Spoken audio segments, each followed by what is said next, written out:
дұға қылады, намазда не деп айтады?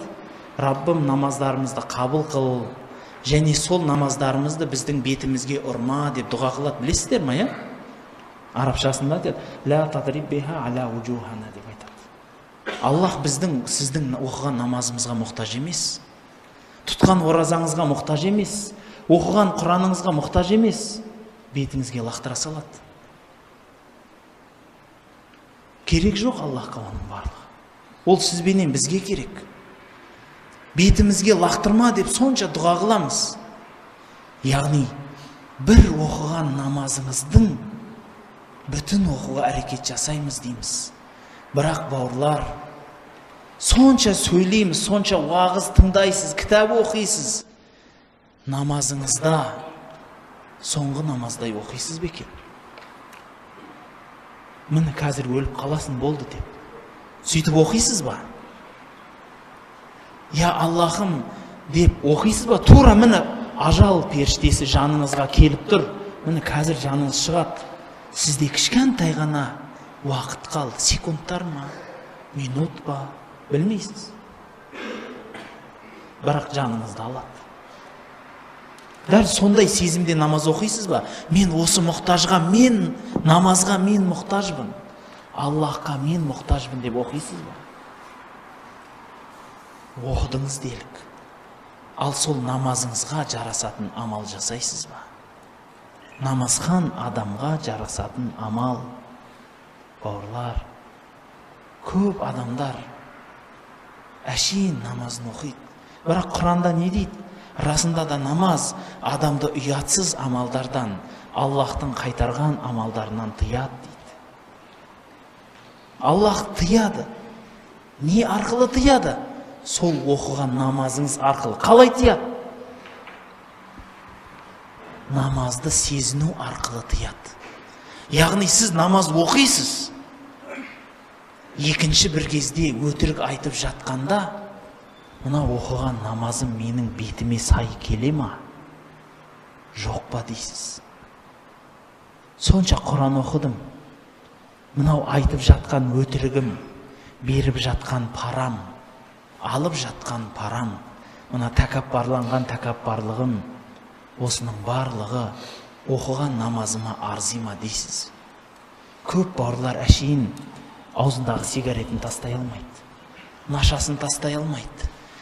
Біреулер бар, спортсменмін дейді, спортпен айналысады. Жарайды, жақсы нәрсе. Намазға келеді, бірақ көшедегі маймылдығын қоймайды. Маймыл, ана Абдығаппар аға айтпақшы, ешак та спортсмен дейді ғой. Дәл сондай ол. Сол ешактығын қоймайды бәрібір. Көшеде жүріп, оғауыз сөз. Ана екі адамның тірлігін шешіп беріп жүрім дейді. Неге іштаныңыз шешіп бермейсіз? Оқыған намазыңыздың бәрі әшейін нәрсе ғой бауыр. Әшейін нәрсе ол. Әлбетте намазды қабыл ететін Аллах. Бірақ сол сіздің оқыған намазыңызға жарасатын амал ма екен сол? Бауырлар, арабта сөз көп, ақын көп. Сол ақындардың бір айтады. Қабырға келдім, сөйтіп қабырдағылардан сұрадым дейді. Ұлылар менен мықтылар қайда кетті дедім дейді. Бірақ маған ешкім жауап бермеді. Өйткені бәрі өліп қалған. Жүрегім жауап берді дейді. Ей, осы сұрақтарды қоюшы, мына алдыңдағыларға саған сабақ емес пе алдыңдағылар деді дейді. Ешкім жауап беруге шамасы жетпеді.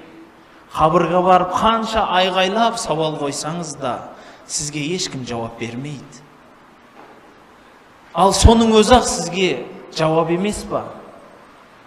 Барлығы өлді. Олар туралы хабар да кетті солай. Мына бір кішкентай ғана қамшының сабындай өмірде ғибадат қыласыз. Дін ұстанам дейсіз, бауыр. Сол дін ұстануды сезіне алады ма екенсіз? Үйіңізге көп бауырлар бар. Сыртқа Анау қазақта мақал бар ғой, бөрі аштығын білдірмес, сыртқа тонын қампайтар дейді. Сыртқа осы тақуа болып көрінеміз. Ана бір қалжың бар ғой, бір адам мешітке келіп намаз оқып тұр дейді. Ана ұзын киініп алған, енді рукуғдары керемет, сәжделері ұзағынан жатады, енді ана ұмытып қалды ма дейсіз. Сөйтіп керемет намаз оқып жатыр, жұрт енді аузының суы құрып анаған қарайым деп. Сөйтіп бір кісі жанына келіп, енді кешіріңіз, сондай бір керемет тақуа адамсыз дейді. Бір дұға қылсаңыз екен бізге, сізден бір дұға сұрайық деп едік. Бір оқыған намаздарыңыз қандай керемет десе, мен әлі оразамын деп айтады дейді ғой. Бейшара ол, әшейін, мақтаншақ. Оқыған намазы да, тұтқан оразасы да бір тиын да. Бауырлар, сол сияқты мына амал әншейін сағым сияқты жоқ болатын күн болады. Бірақ сол сағым сияқты амалдарды құртатындардың біріншісі риякерлік. Ал екіншісі, бауырлар, Аллахты сезінбеу болады. Иә, Аллахты жүректен сезінбеу. Аллах бәрін көріп тұр. Аллах бәрін біліп тұр. Қандай амал қылсаңыз да, сіз жалғыз болсаңыз да, көпшіліктің арасында болсаңыз да, ондай болса, бауыр, көп адамдар осы намазын оқиды, бірақ үйіне сөзі өтпейді. Неге білесіз ба? Өйткені ол адам үйінде дін ұстанбайды. Үйінде дінді дұрыс ұстанбайды. Ұстанса тәкаппарлықпен ұстанады. Сыртқа қарай мықты тақуа болады. Кейбір адамдарға сол үшін айтамыз. Уағызды сыртқа шығып айтудан бұрын сен өзіңнің үйіңнен баста. Пайғамбарымыздан бір кісі сұрапты. Не дейді? Мен садақа берейін деп едім. Кімге берсем екен депті. Сонда пайғамбарымыз айтыпты. Өзіңнің нәпсіңнен баста. Соған садақа ет. Содан артылса жанұяңа, одан артылса ағайындарыңа, солай өсе бересің депті. Ол садақа деген жақсылық. Барлық жақсылық осылай болады. Қазақ айтады, май жақсаң қаяқа жақ дейді. Қайда жақ дейді, айтыңыздаршы.